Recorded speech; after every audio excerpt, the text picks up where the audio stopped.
2024년 5월 24일 금요일입니다.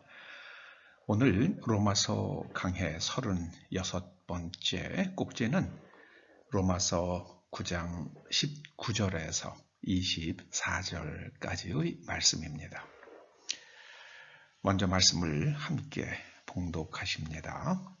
혹 네가 내게 말하기를 그러면 하나님이 어찌하여 허물하시느냐 누가 그 뜻을 대적하느냐 하리니 이 사람아 네가 누구이기에 감히 하나님께 반문하느냐 지음을 받은 물건이 지은 자에게 어찌 나를 이같이 만들었느냐 말하겠느냐 토기장이가 진흙 한 덩이로 하나는 귀히 쓸 그릇을 하나는 천히 쓸 그릇을 만들 권한이 없느냐 만일 하나님이 그의 진노를 보이시고 그의 능력을 알게 하고자 하사 멸하기로 준비된 진노의 그릇을 오래 참으심으로 관용하시고 또한 영광 받기로 예비하신 바 긍휼의 그릇에 대하여 그 영광의 풍성함을 알게 하고자 하셨을지라도 무슨 말을 하리요. 이 그릇은 우리니 곧 유대인 중에서뿐 아니라 이방인 중에서도 부르신 자니라. 어제 말씀이죠. 그 앞부분에서는 오늘 본문의 앞부분에서는 하나님께서 야곱은 사랑하셨고 에서는 미워하셨다. 이제 그런 말씀을 합니다. 여러분 제가 그런 비유를 들었잖아요. 원반 뺑뺑이라고 그랬는데 제가 어렸을 때는 돌리고 나서 그냥 탁 뾰족한 것으로 찍으면 그냥 무엇인가가 이제 맞겠죠. 하나님께서는 야곱을 사랑하실 때에 그냥 다트를 던지듯이 뺑뺑이를 돌리시고 다트를 던지셔서 딱 맞으니까 야곱이 나왔어요. 그래서 하나님께서 나는 야곱은 사랑한다. 그리고 또 하나님께서 다트를 딱 던지시니까 이번에는 에서가 나왔습니다. 그래서 나는 에서를 미워한다. 그렇게 하셨다는 것으로 이해해야 할 소지도 있어요. 사람들이요. 하나님의 절대 주권을 말할 때에 그런 생각을 가질 수도 있습니다. 바로 19절에 있는 네가 나에게 이런 말을 할 수 있지. 이건 제 언어로 한번 바꿔보는 겁니다. 하나님이 어째서 에서를 허물하시는가? 하나님께서 에서를 미워하기로 작정하시고 에서를 이 땅에 태어나게 하셨는데 에서가 나를 에서를 미워하기로 하신 하나님의 뜻을 어떻게 벗어날 수 있겠느냐? 이 19절이 그런 의미의 말씀입니다. 그래. 이 사도 바울의 그 편지를 읽는 로마인들이 그런 질문을 할 수 있잖아요. 하나님께서 야곱은 사랑하시고 에서를 미워하셨다 그러면은 에서가 어떻게 하나님의 뜻을 벗어나서 하나님이 이뻐하실 행동을 할 수 있겠느냐. 그 질문을 하는 겁니다. 똑같은 질문을 사람들이 가룟 유다에 대해서도 하죠. 여러분, 가룟 유다는 하나님의 구원 드라마에서 예수님을 은 30에 팔고 예수님께서 계신 장소를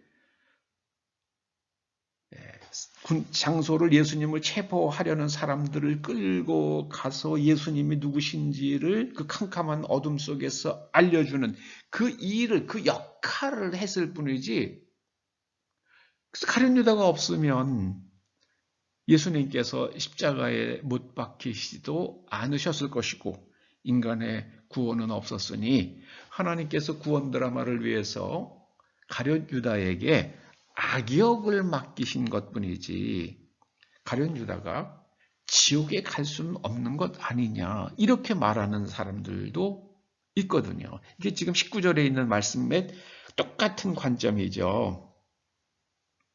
여기에 대해서 사도 바울은 이렇게 말씀합니다. 내가 누구이기에 감히 하나님께 그런 질문을 하느냐. 하나님께서 흙 한 덩이로 어떤 그릇을 귀하게 쓰기도 할 수 있는 그릇을 만드실 수도 있고 또 덜 귀한 그릇을 만드실 수도 있는데 중요한 것은 사도 바울은 나중에 가면은요 로마서 뒷부분으로 가면은요 중요한 것은 무엇이냐면은요 그 그릇이 깨끗하냐 아니냐다 이렇게 말씀합니다. 그래서 하나님께서 그 진노 받을 만한 하나님의 진노를 받을 만한 자리에 있는 개인이나 국가나 사회나 혹은 인류 전체가 그래도 회개하고 하나님의 말씀에 따라서 올곧게 살아갈 수 있도록 오래 참으신다는 거예요. 그러면 이제 또 그 악한 사람들 때문에 핍박을 받는 사람들, 고통을 겪는 사람들은 하나님 왜 이렇게 저 사람들을 심판하지 않으십니까? 라고 또 하나님께 억울함을 호소할 수 있거든요. 그게 바로요, 19절에 있는 그 관점하고 똑같은 겁니다. 그 하나님께서 오래 참으시든 아니면은 바로 진노를 나타내시던 그런데 하나님께서 그 영광의 풍성함을 사람들에게 드러내시려고 하시는 것이므로 우리는 그 시기, 하나님의 심판의 시기나 누가 하나님의 심판을 받고 누가 하나님의 자비를 입는가에 대해서는 우리가 일일이 다 수학적 공식으로 말할 수는 없다는 겁니다. 그러면서 하나님께서는 유대인 가운데에서도 자기 같은 여러분 그 사도 바울이 예수님의 제자들을 그렇게 핍박했잖아요. 그런데 자기 같은 유대인 중에서는 나 같은 사람 그런 사람이 하나님께서 나를 불러서 복음의 증인으로 세우셨고 또 이방인 중에서도 그런 사람들을 택하셔서 복음의 증인으로 세워 가신다. 그러므로 사람이 해야 될 일은 뭡니까? 사람이 해야 될 일이요. 마음 상태예요. 내가 마음을 어떻게 먹느냐예요. 여러분, 제가 종종 비유를 들어 말씀을 드리죠. 여러분, 인간 인류 최초의 살인자는 가인이었잖아요. 하나님께서 가인의 제사는 받지 않으셨고, 제물은 받지 않으셨고, 아벨의 제물은 받으셨습니다. 성경이 그렇게 기록하고 있으니까요. 자, 그러면은, 여러분, 이 가인이 어떻게 해야 옳은 겁니까? 인간이니까요. 부족하니까. 하나님 앞에 온전하지 못한 제사를 드릴 수도 있지 않아요. 그러면은, 언제 하나님께 여쭤봐야겠죠.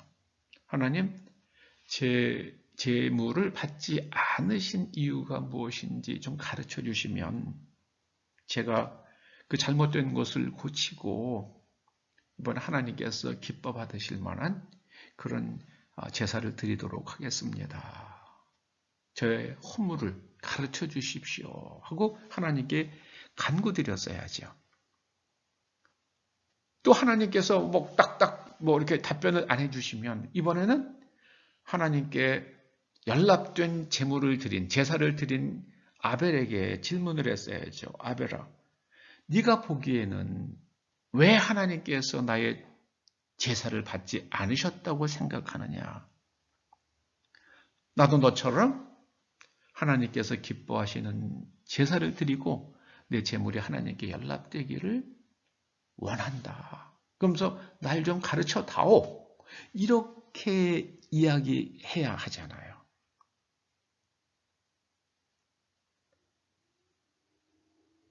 그런데 가인은 거기서 질투심이 유발이 되죠.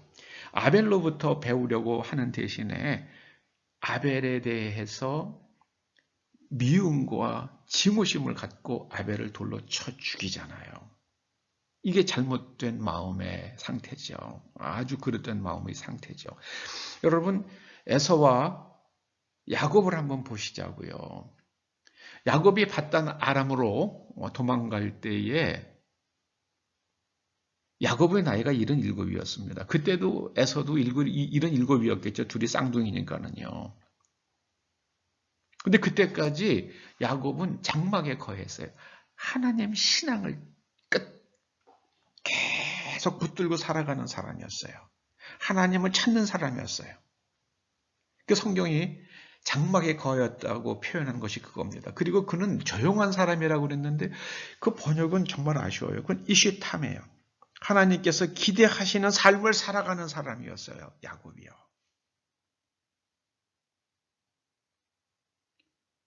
야곱이 바단 아람으로 도망을 가면서 그 예전에 루스라고 불리던 곳, 나중에 베델이라고 이제 야곱이 이름을 거기 하나님의 집이라고 그렇게 하는 그곳에 이르렀을 때요.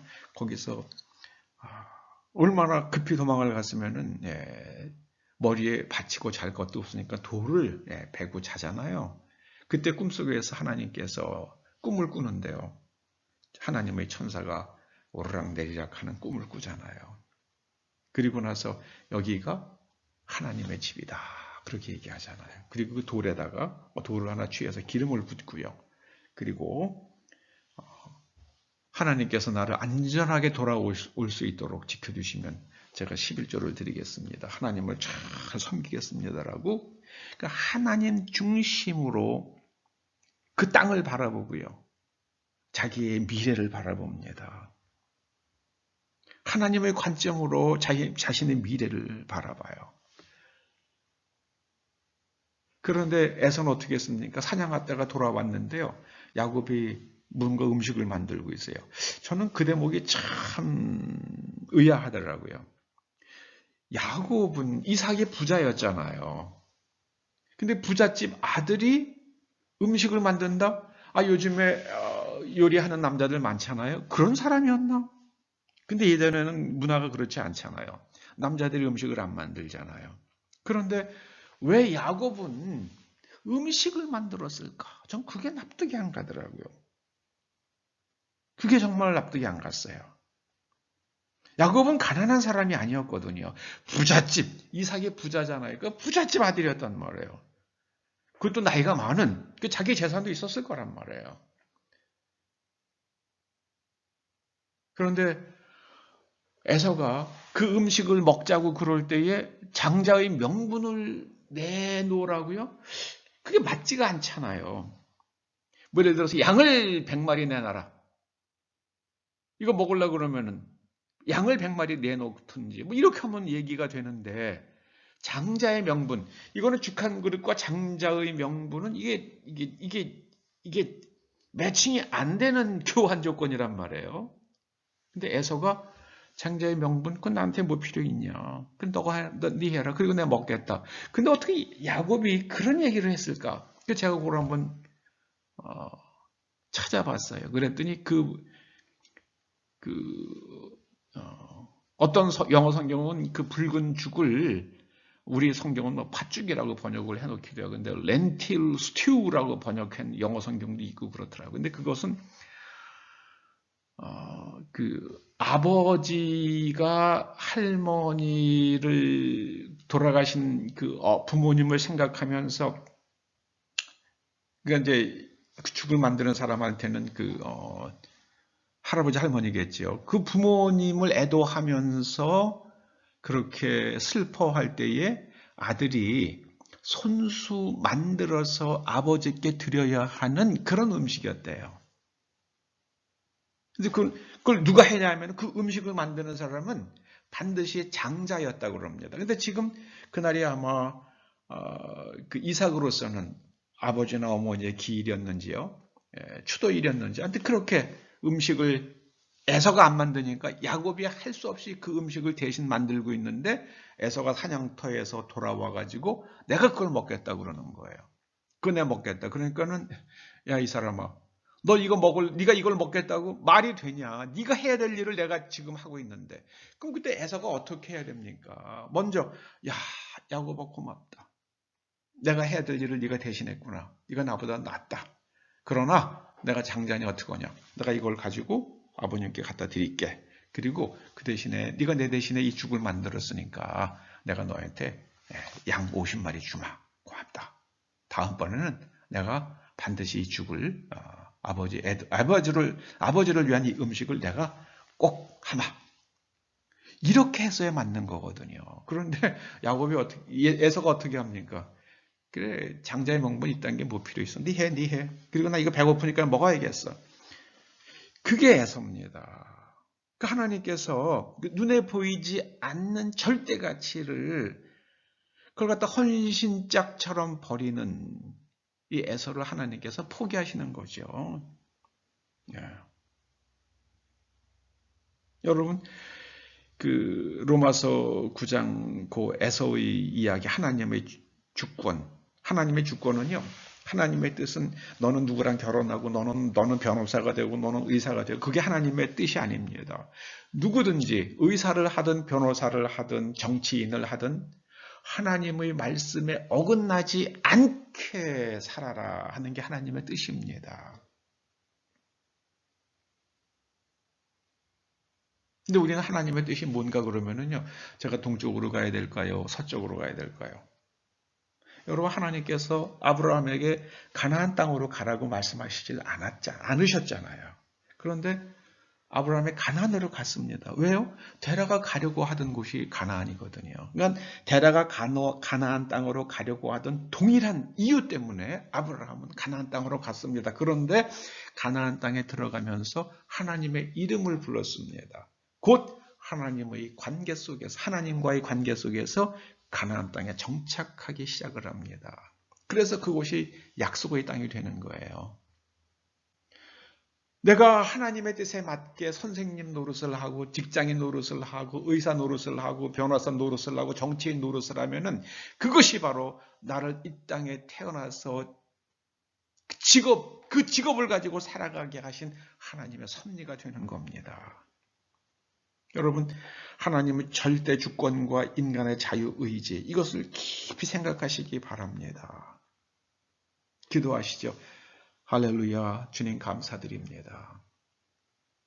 사도 바울을 통해서 하나님의 절대 주권의 의미와 그 앞에 선 저희들이 선택과 그 책임을 깊이 묵상할 수 있는 기회를 주셔서 감사드리오며 예수님의 이름으로 기도드립니다. 아멘.